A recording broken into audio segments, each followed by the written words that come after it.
Hi friends, ചെമ്പനീർ പൂവിൻ്റെ ഇന്നത്തെ episode വിശേഷങ്ങളിലേക്ക് എല്ലാവർക്കും സ്വാഗതം. ഇന്നത്തെ എപ്പിസോഡ് തുടങ്ങുമ്പോൾ നമ്മുടെ ഡോക്ടർ ചന്ദ്രയെ നോക്കാൻ വേണ്ടി വരുന്നുണ്ട്. ഡോക്ടർ നോക്കിക്കഴിഞ്ഞിട്ട് പറയുന്നുണ്ട്, ഫുഡ് പോയ്സണിങ് ആണ്, പുറത്തുനിന്ന് വല്ലത് കഴിച്ചിരുന്നു എന്ന് ചോദിക്കുന്നുണ്ട്. അപ്പോൾ ചന്ദ്ര പറയുന്നുണ്ട്, ഇല്ല, പുറത്തുനിന്നൊന്നും കഴിച്ചിട്ടില്ല എന്ന് പറയുന്നുണ്ട്. എന്തായാലും 2 ദിവസത്തേക്ക് കഞ്ഞി മാത്രം കുടിച്ചാൽ മതി, ഈ മരുന്ന് വാങ്ങിക്കഴിച്ചാൽ എല്ലാം ഭേദമാവും എന്നൊക്കെ പറഞ്ഞിട്ട് ഡോക്ടർ അവിടെ നിന്ന് പോകുന്നുണ്ട്. ഡോക്ടറെ യാത്ര അയക്കാൻ പോകുന്ന സച്ചി ഡോക്ടറോട് ചോദിക്കുന്നുണ്ട്, ഡോക്ടറെ, അമ്മയ്ക്ക് കുഴപ്പമൊന്നുമില്ലല്ലോ, അമ്മയെ ഹോസ്പിറ്റലിലോട്ട് മാറ്റേണ്ട ആവശ്യമുണ്ടോ എന്നൊക്കെ ചോദിക്കുന്നുണ്ട്. അപ്പോൾ ഡോക്ടർ പറയുന്നുണ്ട്, അതൊന്നും വേണ്ട സച്ചി, അമ്മയ്ക്ക് ഈ മരുന്ന് വാങ്ങി കൊടുത്തിട്ട് അമ്മയ്ക്ക് കഞ്ഞി കൊടുത്താൽ അമ്മ പൂർണ്ണമായും ഭേദമാവും, നീ പേടിക്കേണ്ട എന്നൊക്കെ പറഞ്ഞ് ഡോക്ടർ പോകുന്നുണ്ട്. അപ്പോഴാണെങ്കിലും അങ്ങോട്ടേക്ക് രേവതി വരുന്നുണ്ട്.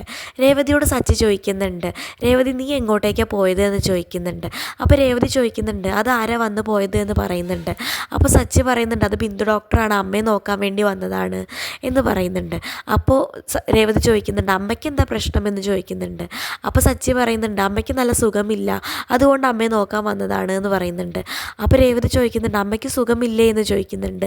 ഇല്ല, വയറിന് നല്ല സുഖമില്ല, അതുകൊണ്ട് വന്നതാണ്, ഫുഡ് പോയ്സണിങ് അത്രയെന്ന് പറയുന്നുണ്ട്. അപ്പോൾ രേവതിയാണെങ്കിൽ വേഗം ചന്ദ്രയെ കാണാൻ വേണ്ടി ഓടുന്നുണ്ട്.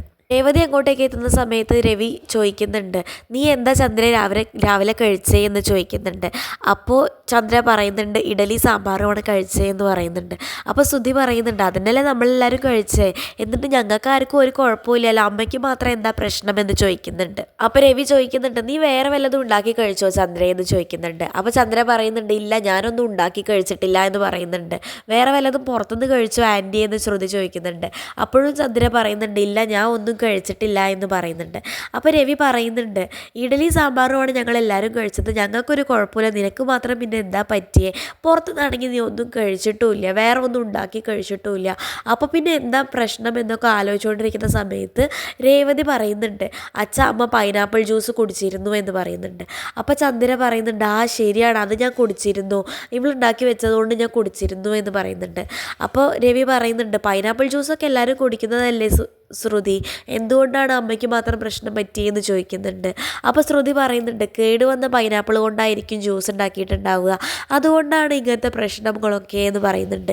അപ്പോൾ രേവതി പറയുന്നുണ്ട്, കേടുവന്നത് കൊണ്ടൊന്നുമല്ല, ഞാൻ നല്ല പൈനാപ്പിൾ കൊണ്ടാണ് ഉണ്ടാക്കിയത്, പക്ഷെ ഞാൻ അതിലൊരു മരുന്ന് കലക്കിയിരുന്നു, അതുകൊണ്ടായിരിക്കും അമ്മയ്ക്ക് ചിലപ്പോൾ ഇങ്ങനെ സംഭവിച്ചിട്ടുണ്ടാവുക എന്നൊക്കെ രേവതി പറയുന്നുണ്ട്. അപ്പോൾ രവി ചോദിക്കുന്നുണ്ട്, എന്ത് മരുന്നാണ് രേവതി കലർത്തിയെന്ന് ചോദിക്കുന്നുണ്ട്. അപ്പോൾ സച്ചേട്ടൻ കൂടി നിർത്താൻ വേണ്ടിയിട്ടുള്ള മരുന്നാണ് കലർത്തിയച്ചാ എന്ന് പറയുന്നുണ്ട്. അപ്പോൾ ചന്ദ്രയ്ക്കാണെങ്കിലോ ദേഷ്യം വരുന്നുണ്ടെന്ന് ചന്ദ്ര പറയുന്നുണ്ട്, എടി മഹാഭാവി, മരുന്ന് കലക്കിയച്ച നിനക്ക് അത് ആദ്യം പറയായിരുന്നില്ലേ, നീ എന്തിനാ അത് എനിക്ക് തന്നേ. അപ്പോൾ രവി പറയുന്നുണ്ട്, അവൾ നിനക്ക് തന്നിട്ടൊന്നുമില്ലല്ലോ, നീ അടുക്കളയിൽ പോയി കുടിച്ചതല്ലേ, അല്ലെങ്കിലും പാല് കുടിക്കുന്ന പൂച്ചയുടെ സ്വഭാവം നിനക്ക് എന്നും ഉള്ളതാ ചന്ദ്രേ, നിനക്കത് വേണമെന്നൊക്കെ പറയുന്നുണ്ട്. അപ്പോൾ ഇത് രേവതിയോട് പറയുന്നുണ്ട്, മരുന്ന് കലർത്തിയെങ്കിൽ നീ ആദ്യം പറയണ്ടേ രേവതി, നീ അത് നിൻ്റെ ഇഷ്ടത്തിന് പോയി കറങ്ങി തിരിഞ്ഞ് വന്നിട്ടാണോ ഇത് പറയണ്ടേ എന്ന് ചോദിക്കുന്നുണ്ട്. അപ്പോൾ രേവതി പറയുന്നുണ്ട് ശ്രുതിയോട്, ഞാൻ കറങ്ങി തിരിഞ്ഞ് നടക്കാനൊന്നും പോയതല്ല, ആ ചേച്ചിയെ മരുന്ന് പറഞ്ഞെന്ന് ചേച്ചിയെ വിളിച്ചപ്പോൾ കിട്ടിയില്ല, ആ ചേച്ചിയോട് നേരിട്ട് കണ്ട് കാര്യം പറഞ്ഞ് ഇനി എന്താ ചെയ്യേണ്ടതെന്ന് ചോദിക്കാൻ വേണ്ടി പോയതാണ്. ആ ചേച്ചി പറഞ്ഞു വേറെ കുഴപ്പങ്ങളൊന്നും ഉണ്ടാവില്ല, ബാത്റൂമിൽ പോയി കഴിഞ്ഞാൽ ശരിയാവും എന്നൊക്കെ ആ ചേച്ചി പറഞ്ഞു എന്ന് പറഞ്ഞല്ലോ. അപ്പോൾ ചന്ദ്ര പറയുന്നുണ്ട്, എടി മഹാഭാവി, നിനക്കറിയോ, ഞാൻ ബാത്റൂമിൽ പായ വിരിച്ച് കിടക്കേണ്ട അവസ്ഥയായിരുന്നു, ഇപ്പോഴും ഭേദമായിട്ടില്ല, നീ എന്തു മരുന്നാടി എനിക്ക് തന്നേ എന്നൊക്കെ ചോദിച്ച് ചന്ദ്ര ദേഷ്യപ്പെടുന്നുണ്ട്.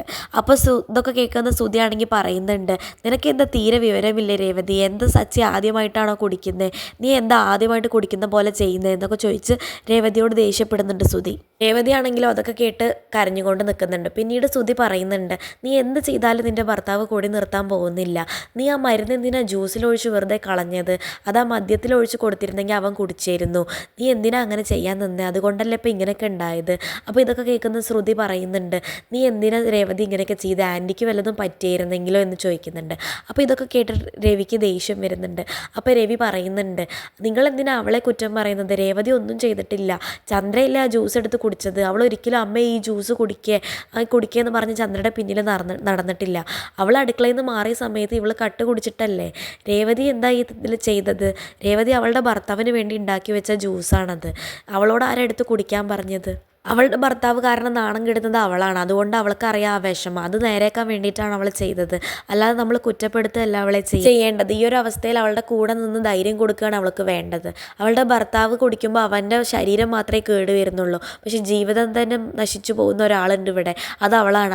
അതുകൊണ്ട് അവൾക്ക് അറിയാം ആ വിഷമം. നിങ്ങളൊന്നും മിണ്ടാണ്ടിരുന്നേ. അവളെ ഇനി കുറ്റപ്പെടുത്താൻ പാടില്ല ആരും ഈ വീട്ടിൽ. ഇതൊക്കെ എല്ലാവരും കണ്ടു പഠിക്കേണ്ടതാണ്. ഇനിയെങ്കിലും നല്ല രീതിക്ക് നടക്കണമെന്നാണ് എനിക്ക് പറയാനുള്ളത് എന്നൊക്കെ രവി എല്ലാവരോടും മുന്നിൽ വെച്ച് പറയുന്നുണ്ട്. അതൊക്കെ കേട്ടിട്ട് സച്ചി ഒന്നും മിണ്ടാതെ വിഷമിച്ചിട്ട് ആ റൂമിൽ നിന്ന് പോകുന്നുണ്ട്.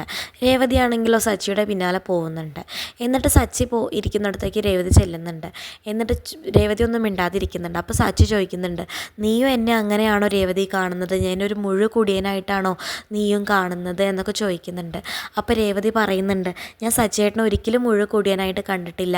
സച്ചിയേട്ടൻ അങ്ങനെ ആവുമോ എന്നൊക്കെ നല്ല പേടിയുണ്ട്. അതുകൊണ്ടാണ് ഞാൻ ഇങ്ങനെയൊക്കെ ചെയ്തത്. അങ്ങനെയൊന്നും ആവാണ്ടിരിക്കാൻ വേണ്ടിയിട്ടാണ് ഞാൻ മരുന്ന് കലർത്തി തരാൻ ശ്രമിച്ചത് എന്ന് പറയുന്നുണ്ട്. അപ്പോൾ സച്ചി പറയുന്നുണ്ട്, ഈ കുടിച്ചവർ റോഡിൽ കിടന്ന് ഉരുളൊക്കെ ചെയ്യുന്നത് ഞാൻ കണ്ടിട്ടുണ്ട്. അവരുടെയൊക്കെ ഭാര്യമാർ അവരറിയാതെ മരുന്ന് കൊടുക്കുമെന്ന് കേട്ടിട്ടുമുണ്ട്. അതാണല്ലേ രേവതി ഇപ്പോൾ സംഭവിച്ചത്. ഞാനും അതുപോലെ ആവുമെന്ന് നീ വിചാരിച്ചു അല്ലേ? ഞാൻ അങ്ങനെയൊന്നും അല്ല രേവതി. ഞാൻ കുടിച്ചിട്ടില്ല എന്ന് നിങ്ങളോട് എത്ര പ്രാവശ്യം പറഞ്ഞിട്ടുണ്ട് എന്ന് രേവതിയോട് സച്ചി ചോദിക്കുന്നുണ്ട്. അപ്പോൾ രേവതി പറയുന്നുണ്ട്, സച്ചിയേട്ടൻ ഒരിക്കലും കുടിക്കാത്ത ഒരാളല്ലല്ലോ. കുടിക്കരുതെന്ന് ഞാൻ എത്രയോ പ്രാവശ്യം പറഞ്ഞിട്ടില്ലേ? അതൊന്നും കേൾക്കാതെ സച്ചിയേട്ടൻ കുടിച്ചിട്ടല്ലേ ഇങ്ങനെയൊക്കെ ഉണ്ടായത് എന്ന് പറയുന്നുണ്ട്. അപ്പോൾ സച്ചി പറയുന്നുണ്ട്, ഞാൻ കുടിക്കാത്ത ഒരാളല്ല രേവതി, പക്ഷേ എനിക്ക് വിഷമം വരുമ്പോൾ മാത്രമേ ഞാൻ കുടിക്കാറുള്ളൂ. അപ്പോൾ രേവതി ചോദിക്കുന്നുണ്ട്, അപ്പോൾ കഴിഞ്ഞ ദിവസം സച്ചിയേട്ടൻ എന്ത് വിഷമം വന്നേന്ന് ചോദിക്കുന്നുണ്ട്. അപ്പോൾ സച്ചി പറയുന്നുണ്ട്, കഴിഞ്ഞ ദിവസം ഞാൻ അതിന് കുടിച്ചിട്ടില്ല രേവതി എന്ന് പറയുന്നുണ്ട്. അപ്പോൾ രേവതി പറയുന്നുണ്ട്, ഞാൻ എങ്ങനെ വിശ്വസിക്കാനാ സച്ചിയേട്ടൻ കുടിച്ചിട്ടില്ല എന്ന് വിശ്വസിക്കാൻ ഒരു കാരണം കൂടിയില്ല. പക്ഷേ കുടിച്ചിട്ടുണ്ട് എന്ന് വിശ്വസിക്കാനാണെങ്കിലോ കുറേ കാരണങ്ങളുണ്ട്. ആ വീഡിയോ പോലും അതിനൊരു തെളിവല്ലേ? ആ വീഡിയോ നമുക്ക് എല്ലാവർക്കും എത്രത്തോളം നാണക്കേട ഉണ്ടാക്കിയെന്ന് സച്ചിയേട്ടന് അറിയുന്നതല്ലേ? സച്ചിയേട്ടനെയും അച്ഛനെയും ഞാൻ ഇങ്ങനെ തകർന്നിരിക്കുന്നത് കണ്ടിട്ടേ ഇല്ല. ആ വീഡിയോ കാരണമല്ലേ ഇങ്ങനെയൊക്കെ ഉണ്ടായത്. അപ്പോൾ ഇനി ഇങ്ങനെ സച്ചിയേട്ടൻ കുടിക്കരുത് എന്ന് വിചാരിച്ചിട്ടാണ് ഞാൻ മരുന്ന് കലക്കിയേ എന്നൊക്കെ പറയുന്നുണ്ട്.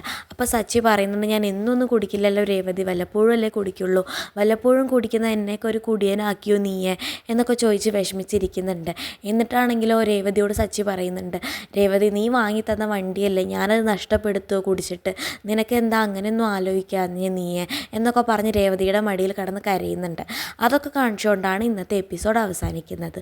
ഇതുപോലെയുള്ള ചെമ്പനീർ പൂ വിശേഷങ്ങൾ നിങ്ങൾക്ക് പെട്ടെന്ന് അറിയാനായി ചാനൽ സബ്സ്ക്രൈബ് ചെയ്യാൻ മറക്കരുത്.